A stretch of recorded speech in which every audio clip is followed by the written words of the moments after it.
ආයුබෝවන් ඔයාලා හැමදෙනාටම අද අපි බලමු පාන් පීස ලිපේ හදන්නේ කොහොමද කියලා. මේවා හදන්න හරිම ලේසි. ඉක්මනටම ඔයාලට හදාගන්නත් පුළුවන්. ඕන කරන දේවල් ටික මම ඩිස්ක්‍රිප්ෂන් බොක්ස් එකට දාන්නම් එතනින් බලන්න. ඔයාලා තවම මගේ පීසා සොසේජස් පීසා වීඩියෝ බැලුවේ නැත්නම් ඒ ලින්ක් ටිකත් ඩිස්ක්‍රිප්ෂන් බොක්ස් එකට දාන්නම් ඔයාලට එතනින් බලන්න පුළුවන්. මගේ වීඩියෝ වලට ඔයාලා කැමති නම් මගේ YouTube channel එකටත් subscribe වෙන්න. ඔයාලා දැනටමත් subscribe වුණේ නැත්නම් පහළ තියෙන රතු පාට subscribe button එක click කරලා ඒ ළඟම තියෙන පුංචි සීනුවත් click කරන්න. මගේ වීඩියෝ එකට like එකක් දාලා යාළුවොත් එක්ක share කරන්නත් අමතක කරන්න එපා. පාන් පීසා හදන්න මේ දේවල් ඕන වෙනවා. ඔයාලා කැමති ප්‍රමාණයක් පාන් පෙති ගන්න. තක්කාලි කෙචප් ටිකක්. මම ඔයාලට පීසා සෝස් හදන විදිය කියලා දීලා තියෙනවා. ඒව ගන්නත් පුළුවන්. මොස්සරෙල්ලා චීස් ටිකක්. බෙල් පෙපර් පාට දෙකකින්, සොසේජස්, ලූණු ටිකක්, ඔලිව් ටිකක්, කෑලි මිරිස්, ඔරිගානෝ ටිකක්. දැන් මම මුලින්ම කරන්නේ පෑන් එකකට මේ වගේ තෙල් චුට්ටක් දානවා. දැන් ඔක්කොම ටොපින්ස් ටික දාන්න. ඔයාලා කැමති ඕනම දෙයක් මේකට එකතු කරගන්න පුළුවන්.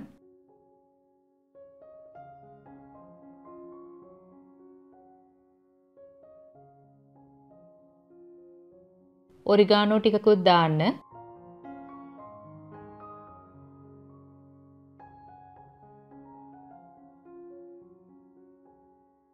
දැන් මේ වගේ බෙද ගන්න.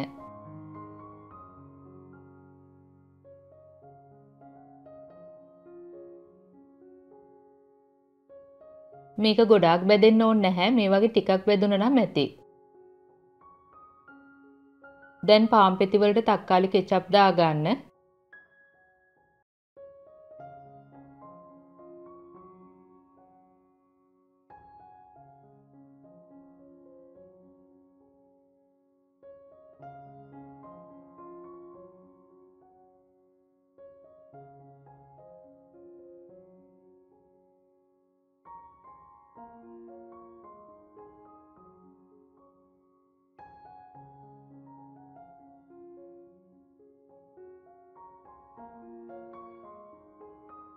දැන් මම ටොපින්ස් ටික මේ වගේ දානවා. හැම වර්ගයකින්ම එන විදියට මේ වගේ සමානව දාගන්න.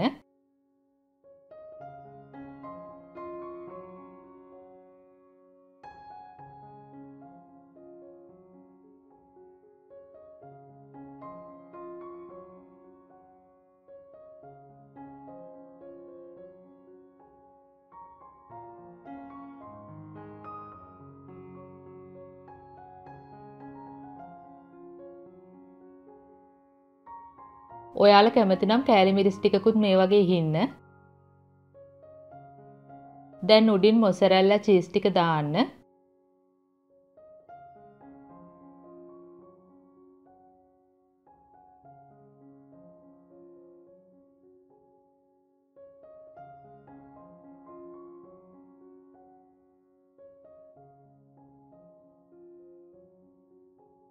දැන් ඔයාලා ලොකු පෑන් එකක් ලිපේ තියලා ඒකට බටර් තේ හැන්දක් විතර දාන්න.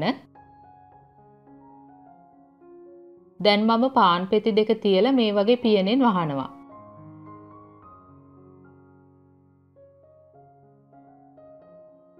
දැන් චීස් ටික හොඳටම දිය වෙලා යට ක්‍රිස්පි වෙනතුරු මෙහෙමම තියෙන දෙන්න. අඩුම ගින්දරේ තමයි ඔයාලා මේක තියන්න ඕන. දැන් බලන්න වටේ තියෙන බටර් ටික හොඳට කර වෙලා තියෙන්නේ. දැන් බලන්න වටේ හොඳට ක්‍රස්ට් එක තියෙනවා. මම ඔයාලට එකක් කඩලා පෙන්නන්නම් කොයි වගේද පේන්නේ කියලා.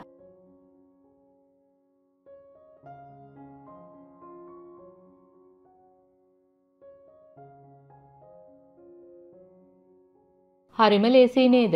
ඉක්මනටම හදාගන්න පුළුවන්. දැන් ඉතින් ඔයාලට oven එකක් නැතුව වුණත් පාන් පීසා හදන්න පුළුවන්නේ. ඔයාලත් මේවා හදලා පවුලේ අයත් එක්ක රස විඳින්න. මේ වීඩියෝ එක සම්බන්ධයෙන් ඔයාලගේ ගැටලු අදහස් තියෙනවා නම් පහලින් කමෙන්ට් කරන්න. අපි ආයෙත් මේ වගේම රසබර වීඩියෝ එකකින් හමු වෙමු. එතකන් ඔයාලට සුබ දවසක්. ස්තුතියි.